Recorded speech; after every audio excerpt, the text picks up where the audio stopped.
Hello ವೀಕ್ಷಕರೇ, welcome to Siddu studio. ಈ ಲಾಗು republic day ದಿನ ಆಗಿರುತ್ತೆ. ರಿಪಬ್ಲಿಕ್ ಡೇ ದಿನ ನಾವೆಲ್ಲ ಹೇಗೆ ದಿನ ಹೋಯಿತು ಅಂತ ನಿಮ್ಮ ಹತ್ರ ಶೇರ್ ಮಾಡ್ಕೊಳ್ತೀನಿ. ನಾನಿವಾಗ ಸಣ್ಣದಾಗಿ ರುಚಿಕರವಾಗಿರೋ ಬೀಟ್ರೋಟ್ ಪಲ್ಯ ಹೇಗೆ ಸಿಂಪಲ್ಲಾಗಿ ಮಾಡೋದಂತ ತಿಳಿಸ್ಕೊಡ್ತೀನಿ. ಬೀಟ್ರೋಟ್ ಪಲ್ಯ ಮಾಡಲಿಕ್ಕೆ ನಾನು ಒಂದು ಕಡಾಯಿಗೆ ಇಟ್ಕೊಂಡಿದ್ದೀನಿ. ಕಡಾಯಿಗೆ ಸ್ವಲ್ಪ ಎಣ್ಣೆ, ಸಾಸಿವೆ, ಜೀರಿಗೆ ಹಾಕ್ಕೊಳ್ತಾ ಇದ್ದೀನಿ. ಸಾಸಿವೆ ಜೀರಿಗೆ ಚಟಪಟ ಅನ್ನಬೇಕು. ಅದಾದ ನಂತರ ನಾನು ಈರುಳ್ಳಿನ ಆ್ಯಡ್ ಮಾಡ್ಕೊಳ್ತೀನಿ. ಈರುಳ್ಳಿ ಮತ್ತು ಹಸಿ ಬಟಾಣಿ ಸೀಸನ್ ಆಗಿರೋದ್ರಿಂದ ಹಸಿ ಬಟಾಣಿ ಕೂಡ ಸ್ವಲ್ಪ ಒಂದು ಬೌಲಷ್ಟು ಹಾಕ್ಕೊಳ್ತೀನಿ. ಹಸಿ ಬಟಾಣಿ ಸ್ವಲ್ಪ ರುಚಿ ಜಾಸ್ತಿ ಕೊಡುತ್ತಲ್ವ, ಸೊ ಎಲ್ಲ ಸೀಸನ್ ಆಗಿರೋದ್ರಿಂದ ಎಲ್ಲ ಪಲ್ಯಗಳಿಗೆ ಹಸಿ ಬಟಾಣಿ ಉಪ್ಪಿಟ್ಟಿಗೂ ಹಾಕ್ಕೊಳ್ತೀವಿ, ಪಲಾವ್ಗೂ ಹಾಕ್ಕೊಳ್ತೀವಿ. ಈಗ ಸೀಸನ್ ಆಗಿರೋದ್ರಿಂದ ಆ್ಯಡ್ ಮಾಡ್ಕೊಳ್ತೀವಿ ಹಸಿ ಬಟಾಣಿನ. ಹಸಿ ಬಟಾಣಿ ಬೇಯಬೇಕು ಮತ್ತು ಈರುಳ್ಳಿ ರೆಡ್ಡಿಶ್ ಬ್ರೌನ್ಗೆ ಕಲರ್ ಬರಬೇಕು ಅಲ್ವಾ, ಅಲ್ಲಿ ತನಕ ಇದನ್ನು ಫ್ರೈ ಮಾಡ್ಕೊಳ್ಳೋಣ. ಬೀಟ್ರೋಟು ತಿಂದರೆ ತುಂಬ ಲಾಭಗಳು, ಹೆಲ್ತ್ ಬೆನಿಫಿಟ್ಸ್ ಜಾಸ್ತಿನೇ ಅಲ್ವಾ. ಸೊ ಚಪಾತಿಗೆ ಬೆಸ್ಟ್ ಕಾಂಬಿನೇಷನ್ ಅಂತಲೇ ಹೇಳ್ಬೋದು. ಬೀಟ್ರೋಟು ಇಂದ ನನಗೆ ಕಣ್ಣೇನಾದರೂ ಮಂಜಿದ್ರೆ ಅದು ತಿಂತಾ ಬಂದರೆ ಸ್ವಲ್ಪ ಬೀಟ್ರೋಟ್ನ ಹಸಿಯಾಗಿ ತುರಿದ್ಬಿಟ್ಟು ಅದಕ್ಕೆ ಬೆಲ್ಲ ಮತ್ತು ಕೊಬ್ಬರಿ ತುರಿನ ಹಾಕಿ ಮಿಕ್ಸ್ ಮಾಡಿಕೊಂಡು ಮಾರ್ನಿಂಗ್ ಖಾಲಿ ಹೊಟ್ಟೆಯಲ್ಲಿ ತಿಂದರೆ ತುಂಬ ಹೆಲ್ತ್ ಬೆನಿಫಿಟ್ಸ್ ಇದೆ. ರಕ್ತ ಶುದ್ಧಿ ಆಗುತ್ತೆ. ಕಣ್ಣು ಮಂಜು ಥರ ಏನಾರು ಕಂಡ್ರೆ ಅದು ಕೂಡ ಚೆನ್ನಾಗಿ ಕಾಣುತ್ತೆ. ಸೊ ಬೀಟ್ರೋಟು ಹಸಿ ತಿಂದ್ರೆ ಲಾಭ ಜಾಸ್ತಿ ಇರುತ್ತೆ. ಇವಾಗ ನಾನು ತುರಿದಿಟ್ಕೊಂಡಿದ್ನಲ್ಲ ಆ ಬೀಟ್ರೋಟ್ನ ಹಾಕಿ ರುಚಿಗೆ ತಕ್ಕಷ್ಟು ಉಪ್ಪು ಮತ್ತು ಗರಂ ಮಸಾಲ, ಸ್ವಲ್ಪ ಬೆಲ್ಲ, ಅರಿಶಿಣ, ಉಪ್ಪು ಹಾಕಿಬಿಟ್ಟು ಮಿಕ್ಸ್ ಮಾಡ್ತಾಯಿದ್ದೀನಿ.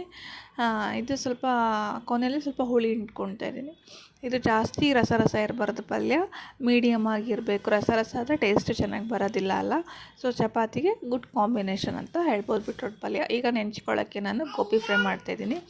ಅದನ್ನು ನಾನು ಬಿಸಿನೀರಿಗೆ ಸ್ವಲ್ಪ ಉಪ್ಪು ಮತ್ತು ಅರಿಶಿಣ ಹಾಕ್ತಾಯಿದ್ದೀನಿ. ಇವಾಗ ಗೋಬಿ ಕೂಡ ಹಾಕ್ತಾಯಿದ್ದೀನಲ್ವ. ಈ ಥರ ಮಾಡಿಕೊಂಡ್ರೆ ಹುಳಗಳೆಲ್ಲ ಸತ್ತೋಗ್ಬಿಡ್ತವೆ. ಈ ಥರ ಹಾಕಿಬಿಟ್ಟು ಒಂದು 5 ನಿಮಿಷ ಅದನ್ನು ತಟ್ಟೆ ಕ್ಲೋಸ್ ಮಾಡಿ ಇಟ್ಬಿಟ್ರೆ ಅಲ್ಲಿ ಅದು ಹುಳಗಳೇನಾರು ಇದ್ದರೆ ಸ್ವಲ್ಪ ಕ್ಲೀನ್ ಆಗುತ್ತೆ, ಸ್ವಲ್ಪ ಸತ್ತೋಗ್ಬಿಡುತ್ತಲ್ವ ಹುಳಗಳೆಲ್ಲ. ಸೊ ಅದು ಈ ಕಡೆ ನಾನು ಪಲ್ಯನೂ ಆಯಿತು. ಕೊನೆಯಲ್ಲಿ ಇದಕ್ಕೆ ಕೊತ್ತಂಬರಿ ಮತ್ತು ಕೊಬ್ಬರಿ ತುರಿ, ಸಣ್ಣದಾಗಿ ತುರಿದಿಟ್ಕೊಂಡಿರೋ ಕೊಬ್ಬರಿ ತುರಿನ ಹಾಕ್ಬಿಟ್ರೆ ತುಂಬ ರುಚಿಯಾಗಿರೋ ಬೀಟ್ರೋಟ್ ಪಲ್ಯ ರೆಡಿಯಾಗಿರುತ್ತೆ. ಗೋಬಿಗೆ ನಾನು 1 ಟೇಬಲ್ ಸ್ಪೂನಷ್ಟು ಮೈದಾ, ಗರಂ ಮಸಾಲ, ಆಮೇಲೆ ರುಚಿಗೆ ತಕ್ಕಷ್ಟು ಉಪ್ಪು, ಖಾರದ ಪುಡಿ, ಶುಂಠಿ ಬೆಳ್ಳುಳ್ಳಿ ಪೇಸ್ಟು, ಕೊರಿಯಂಡರ್ ಪೌಡರ್ ಮತ್ತು ಅರಿಶಿಣ ಹಾಕ್ಬಿಟ್ಟು ಸ್ವಲ್ಪ ಈ ತಿಕ್ನೆಸ್ಸಿಗೆ ಪೇಸ್ಟನ್ನ ರೆಡಿ ಮಾಡ್ಕೊಳ್ಳೋಣ. ತುಂಬ ತೆಳ್ಳಗಾದರೆ ಗೋಬಿಗೆ ಅಂಟ್ಕೊಳ್ಳೋದಿಲ್ಲ ಅಲ್ವಾ. ಸೊ ಸ್ವಲ್ಪ ತಿಕ್ಕಾಗೇ ಇರಬೇಕು ಪೇಸ್ಟು ರೆಡಿ ಮಾಡ್ಕೊಂಡಿರೋದು. ಈ ಥರ ಗೋಬಿ ನಾವು ನೀರಲ್ಲಿ ಹಾಕಿಟ್ಟಿದ್ವಲ್ಲ ಅದನ್ನು ಕ್ಲೀನಾಗಿ ಶೋಧಿಸ್ಕೊಂಡು ಮತ್ತೆ ವಾಶ್ ಮಾಡಿಬಿಟ್ಟು ಈ ಥರ ಡ್ರೈ ಮಾಡ್ಕೊಂಬಿಟ್ಟು ಗೋಬಿನ ಈ ಥರ ಪೇಸ್ಟ್ ಜೊತೆಗೆ ಮಿಕ್ಸ್ ಮಾಡಿ ಒಂದು 10ರಿಂದ 15 ನಿಮಿಷ ನೆನೆಯಿಟ್ಬಿಡೋಣ.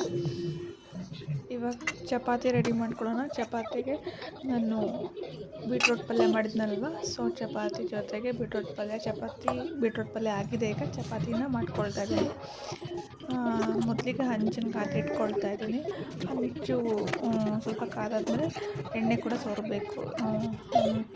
ಎಣ್ಣೆ ಸೋರಿದಾದ್ಮೇಲೆ ಚಪಾತಿ ಹಾಕಿದರೆ ಈ ಥರ ಉಬ್ಬಿ ಚೆನ್ನಾಗಿ ಬರುತ್ತೆ. ಇವಾಗ ಅದು ಪೇಸ್ಟ್ ರೆಡಿ ಮಾಡಿಕೊಂಡು ನೆನೆಲಿಕ್ಕೆ ಬಿಟ್ಟಿದ್ನಲ್ವ ಗೋಬಿ, ಇವಾಗ ಎಣ್ಣೆ ಕಾಯಲಿಕ್ಕೆ ಇಟ್ಟಿದ್ದೆ ಒಂದು ಕಡೆ. ಸೊ ಎಣ್ಣೆ ಕಾದಿತ್ತು, ಗೋಬಿನ ಮಿಕ್ಸ್ ಮಾಡ್ಕೊಂಡಿದ್ದೀನಿ. ಇವಾಗ ಒಂದೊಂದೇ ಬಿಡ್ತಾಯಿದ್ದೀನಿ. ಸ್ವಲ್ಪ ಚೆನ್ನಾಗಿ ಎಣ್ಣೆ ಕಾದಿರಬೇಕು, ಆಮೇಲೆ ಗೋಬಿನ ಬಿಡಬೇಕು. ಒಂದೊಂದೇ ಬಿಡ್ತಾ ಹೋದರೆ ಅದು ಜಾಸ್ತಿ ಕೈ ಆಡಿಸ್ಬಾರ್ದು ಗೋಬಿನ. ಸೊ ಒಂದು ಹಾಕಿ ಸ್ವಲ್ಪ ಬೆಂದಾದ್ಮೇಲೆ 2 ಕಡೆ ಚೆನ್ನಾಗಿ ಕರ್ಕೋಬೇಕು. ಅದಾದಮೇಲೆ ಗೋಬಿ ರೆಡಿಯಾಗಿರುತ್ತೆ. ಈ ಥರ ತುಂಬ ಫ್ರೈ ಮಾಡಬಾರ್ದು. ಒಳಗಡೆ ತುಂಬ ಫ್ರೈ ಮಾಡಿಬಿಟ್ರೆ ಅದು ಸೀದು ಹೋಗುತ್ತೆ, ಅದು ಟೇಸ್ಟ್ ಬೇರೆಯೇ ಬರುತ್ತಲ್ವ. ಸೊ ಹಾಗಾಗಿ ನೋಡಿ, ಗೋಬಿ ಕೂಡ ರೆಡಿಯಾಗಿದೆ. ಮಧ್ಯಾಹ್ನ ಲಂಚ್ ಕೂಡ ರೆಡಿ ಆಯಿತು. ಚಪಾತಿ, ಬೆಳಗ್ಗೆ ಮಾಡಿರೋ ಸ್ವಲ್ಪ ಪಲ್ಯ, ಬೀಟ್ರೋಟ್ ಪಲ್ಯ ಆ್ಯಂಡ್ ಗೋಬಿ ಆ್ಯಂಡ್ ಮೊಸರು ಬಜ್ಜಿ. ಇದೆಲ್ಲ ಊಟ ಆದಮೇಲೆ ಸ್ವಲ್ಪ ಐಸ್ ಕ್ರೀಮ್ ತಂದಿದ್ರು. ಐಸ್ ಕ್ರೀಮ್ಸ್ ಎಲ್ಲ ಮಾಡಿಕೊಟ್ರು ನಮ್ಮ ಮನೆಯವರು. ತುಂಬ ರುಚಿಯಾಗಿ ಬಂದಿತ್ತು. ಸಂಜೆ ನಾವು ಶಾಪಿಂಗ್ಗೆ ಹೋಗೋಣ ಅಂತ ಅಂದ್ಬಿಟ್ಟು ರಿಲಯನ್ಸ್ಗೆ ಹೋಗ್ತಾ ಇದ್ದೀವಿ. ರಿಲಯನ್ಸಲ್ಲಿ ರಿಪಬ್ಲಿಕ್ ಡೇ ಆಫರ್ ಅಂತ ನಡೀತಾ ಇತ್ತು. So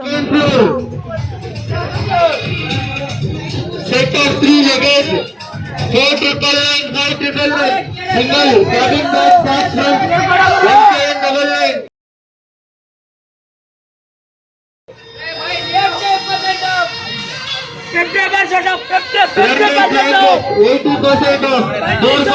window open 70% off.